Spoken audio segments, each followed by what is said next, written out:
Welcome back to Sports Extra, and now we discuss something very special. I did tell you that I was going to introduce you to someone who is a treat to watch whenever she's on the horse. So we will be discussing about that, but just to give you a brief as well, Pakistan's under-21 team that is participating in the International Championship has won their second gold medal as well. So congratulations to them and the Pakistan Tent Pegging Federation. We really got to applaud. This is the second gold medal, and these boys have been performing well. And now this lady that we talk about, she's got a fantastic career, somebody who's known horses for 15 plus years. I think we don't know humans for that long sometimes, but she's been associated with horses. If we talk about her career, then 2002 started off with polo. She was one of the first runs to, first ones who got through half a chakkar as well. When you talk about the ever so famous and historical Shandur polo ground, then immediately the focus shifted to tent pegging. Part of the first female tent pegging team of Pakistan was able to participate in Jordan as well, where they won the silver medal. And then her career has been absolutely fantastic. Also an ITPF certified tent pegging coach, is also giving the responsibilities of training as well to the younger lot and the next generation of players. And also I was able to watch her in the World Cup qualifiers when they had their run as well in Lahore. That was a trip. So like I said, whenever she's on the horse, she's a different person. You know, if you've watched that movie Ghost Rider, you see how when he gets on the bike and he's all fired up. So when this lady gets on a horse, you see the fire in her eyes and the focus is right on the target. That's what kind of precision she carries with her as well. So we'll be talking to her, and not just about her career, but also this under-21 championship. I'm very honored to introduce you to the part of the Pakistan women's tent pegging team, and also a certified ITPF tent pegging coach, Kinza Farad. Assalamu alaikum, how are you? Walaikum assalam. Great to have you on the show. Thank you for joining us, first of all. Now, initially, because going through your career, we learned that you started riding in Sargodha, and then of course I think it starts as a passion and then develops into a professional career as well. So talk us through that initial journey where a girl fell in love with her horse and started her journey. So my journey started when I was really young. I remember my father took me to horse riding once, and it was love at first sight for sure. And he couldn't continue riding because of his career, but there was something in my mind. There was something about horses that mesmerized me, and horses were always at the back of my mind. I was studying journalism, and I was always trying to find a chance to go near horses. So I made my final project about horses as well. When I graduated, I started working. I was a journalist, so I was working with the channel, and almost all my discussions were almost about horses. Like I wanted to make a project about horses or do a documentary about horses, something related to them. So in 2020, I realized that I'm not happy with my life, so I just took a U-turn. I just completely shifted my career, and I took a big risk, and I started focusing on writing, and that's how I made this into my career. Well, interestingly, you started polo professionally. If you talk about that year of 2022, and then that immediate focus shifted to tent pegging. So talk us through that paradigm shift as well, because I understand polo requires a lot of precision, but when it comes to tent pegging, and for me personally, when I even saw those World Cup qualifiers, the precision and the stability was remarkable. I mean, so much goes into tent pegging. So how was that shift from polo to tent pegging? So basically, as an equestrian, if you look at Pakistan, you don't really have a lot of opportunities. Polo was the only opportunity I could see at that point. So I only had one option. Initially, I wanted to learn horse jumping, but there was no school, nothing where I could go and learn horse jumping. So polo was something I had no other option, so I was stuck with polo. So I started learning polo back in 2021, but I was not really enjoying it. But basically, it was a very male-dominant field, and it takes a lot of time to make your name in polo. It takes years, sometimes generations, So when I was learning polo, trials were announced for the first ever tent pegging female team of Pakistan, and funny enough, I didn't really know about tent pegging at that point. I only had done one show run before that, but I was known to the Desi style, which is like the native style, Pakistani style. I was not introduced to the international style, which is performed throughout the world. So when we went for the trials, I had in my mind, I was going with the 0.1% chance that I'm going to get selected. But because I had a good grip on the horse, I knew horses, I knew riding, I just went there, I gave my best. And lucky enough, I was the first position, and after that, tent pegging is something I thoroughly enjoy because, as you said, it's full of thrill. It is, it's a 6-second run, but so much goes behind that 6-second run. There is like we work for months and months, day and night. There are injuries, there are so many things that, and it just ends in 6 seconds. Polo is a teamwork, but tent pegging is something which is relying on you and your horse. So your only team member is your horse. Absolutely, but why I can relate to this, because why I mentioned this very special story in Lahore is because after this one, you three were practicing, and I saw you going for a couple of runs and you missed the peg for about 2 times. Then the third attempt you got it, but even after you got it, there was this, something was there, and I could feel that energy. Once you're sitting very close to the field, you can feel that energy. And you were just determined to do it as many times as you can. There was still something that you were just trying to do, which obviously I can never figure out. But that's when I figured out that she just won't quit, because there is visible frustration in athletes and even in equestrian players as well. Once you miss something, but that frustration wasn't there. I saw that precision and something that does mean that your focus was still on something that you wanted to improve. Yeah, basically, as I said, tent pegging is something which, the result is right there and then. And if you miss the peg, it's like a walk of shame. Like everybody's looking at you and going without the peg. It is the worst feeling in the world.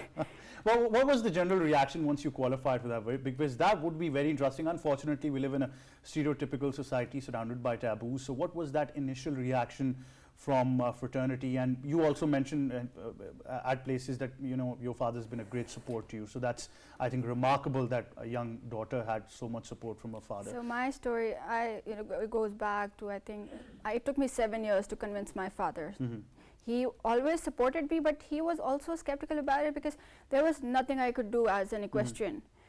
He thought I was wasting my time, I was wasting my money, I am wasting my education on horses, because there was literally nothing I could do as a proper career. So when I got selected, they were surprised, they were really happy, and obviously it was my hard work and my prayers that came true. But initially the reaction was mixed. Like some people were really appreciating us, but because it was the first ever female tent pegging team, we faced a lot of backlash as well. We faced a lot of negative comments as well, because we had to prove ourselves double. We had to work. Yeah, we had to work double the effort. We had to do everything multiply by 2. Even if we go to the events, right? Even if we go to Desi events now people know us because we've been working hard for more than a year now. But initially, people used to say that we had it the easy way. It's just because of our luck, or maybe because we're female, that's why we're getting all this attention and coverage. But I mean, just creating that acceptance in a male-dominated society that we can do this as well. We exist, is challenging their egos. So I understand that the amount of effort was twice or thrice, and only you know what you've gone through. Something I hated so much was when people used to say that, oh, it's only because of luck. They didn't know the amount of hard work that goes behind it. I used to wake up at 5 in the morning for more than 2 years. I used to go for riding twice a day. I left everything for this. People don't know the amount of work that goes behind something. They just see what's, been shown to them.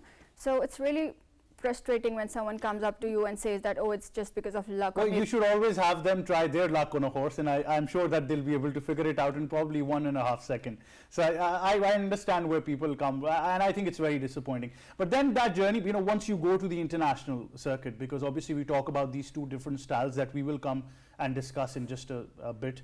But once that first attempt was made where you guys traveled to an international country, what was that feeling like? What was that exposure that changed your mindset about the international style? So because we were only, we just knew about Desi style and, the Desi native style of tent pegging, which was performed in Pakistan. And there were so many things that we were unknown to, and there was a fear of unknown, because we were going in the international world for the first time to represent Pakistan in this field. So there were a lot of, things that we didn't know how they're going to turn out. But when we went there, we saw people love tent pegging, like literally Oman, South Africa, every single country, they love tent pegging. And the sad part is that Pakistan, basically it originates from Pakistan, and people still don't know about tent pegging here, which was really sad. So when we went there, we learned a lot about the international style as well. There are basically 2 styles that we'll discuss further. So because it was the first time, and the other countries like Oman, South Africa, they've been performing in the competition for more than 15 years. So they're really experts in the international styles. So we learned a lot from them. And then I did a coaching course from there as well, because when I was going for trials, the only hurdle that I had to face at that point was there was no place where I could go and learn tent pegging. And you know, as a female, you know, you require some extra care and extra guidance. So I did the coaching course because I wanted to come back and I wanted to create opportunities for people who want to, you know, take this as their career. So once I think that was very important. I had this discussion with another ITPF coach as well while I was there in Lahore, and they also highlighted that once you put everything into a rule book, then it becomes very different, and that's where Pakistan has been lagging so far, the two styles that you mentioned. So I think first of all, it's very important for us to understand the difference between these two styles as well, and how important is it, because even when you talk, and also I really want to know from you as well the support that you've gotten from the Equestrian Federation of Pakistan so far. So basically what Pakistan lacks right now is the technicalities, and you know, as Pakistanis we just believe that, you know, it's just hard work and nothing, you know.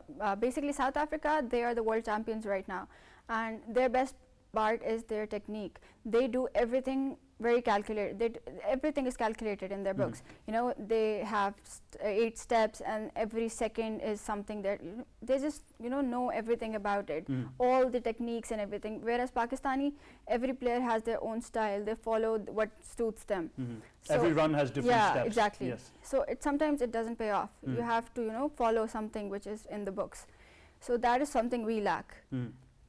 Otherwise, our team has, you know, a lot of good techniques and they are performing really well. But if we master the techniques that are in the books, which are, you know, in the ITPF books, then I think we're going to perform more effectively. Well, this course part of it, and you know, there were lucky people who got through this ITPF certification course as well, that was being given by that South African representative of the ITPF, I understand. So that was a great moment for some of these. But how important is it for us to not just promote and practice this this international style instead of this Pakistani style that we've got, but at the same time also create opportunities for ITPF certified courses as well in Pakistan?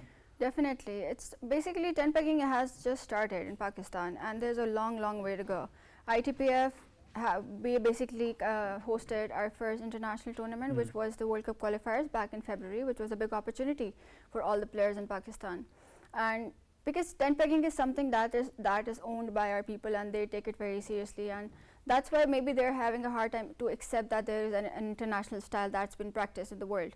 They just don't accept it. Even right now, when I use my longer lance, like the lance are different in both the styles, people judge me or tell me that this is not the right lance, why are you using this style, this is not the right style. So it's going to take a lot of time to make people accept that, you know, there is something which is been practiced in the world, and if we want to participate in international competition in the future, we need to, you know, master that style, not the one that's been practiced in Pakistan. That is something that needs to be more focused on. Now coming to these under 21 boys, because Kinza, you know them very well as well, and they've just gotten their second gold medal. Tell us about these special boys that are representing Pakistan in this under 21 championship. So I would like to mention that they're not all boys. There is one girl as well. Yes, please. Yes, Aisha Ahmed Khan, which is also a member of our team. Your team as well, yes. Female team. So basically, the trials were announced in the first week of June, and the trials were for both men and women. Unfortunately, we saw a very less representation of women. There were only 3 girls who came for the trials from Pakistan, and unfortunately, none of them was selected. Because I won't blame them, because there is no school or there was no place where they could go and practice. And there was a lot of representation from boys. There were around 40 boys. Right, definitely. Kinza, thank you very much for joining us. I've been told that that's the time that we've had. But congratulations to this Pakistan team of under 21. And thank you very much, Kinza, for being so inspiring to the tent pegging fraternity in Pakistan. That wraps it up now from me and the entire team of Sports Extra. It's goodbye for now.